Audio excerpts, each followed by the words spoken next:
একটা আজব কারবার। হায় রে আল্লাহ রে, জীবন কত ইয়া। একটা সাপ আর উপর থেকে নামতেছে, ওই টাইমে দুইটা ফাঁকিয়ে সাপটারে ফাঁসে, এই দুইটা ফাঁকি ঠুমরাতে ঠুমরাতে ফাত্তর ভিতর ফান্দা গেছে সাপেরে।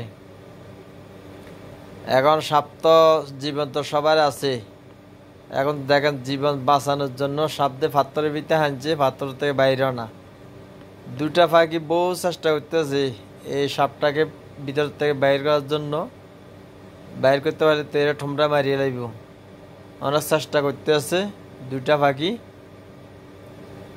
আমিও দীর্ঘ বহুত অনেকক্ষণ দেখতে আছি এই দুইটা পাখির ইয়েটা, কার্যকলাপটা দেখতে আছি। এই যে পাখিটা চেষ্টা করতেছে সাপের ঠুমরা মারিয়ে লাইব। সাপ তো মনে করেন জীবন তো সবার একটা ইয়ে আছে জীবন বাঁচানোর জন্য। সাপও জীবন বাঁচাই পেলে ফাত্রের ভিতরে হান দিয়েছে, কই বাইরে দিতেছে না। জীবন তো সবার আছে। পাখি তো অনেক চেষ্টা করতেছে, একবার এই দিক দিয়ে একবার এই দিক দিয়ে, পাত্র এই সাইড দিয়ে যাইতেছে, এই সাইড দিয়ে যাইতেছে, চেষ্টা করতেছে। চেষ্টার কোনো ইয়ে নাই, চেষ্টার কোনো শেষ নাই। যদি আমার এই ভিডিওটা ভালো হয়ে থাকে একটা লাইক করবেন, শেয়ার করবেন, একটা কমেন্ট করবেন। ওকে।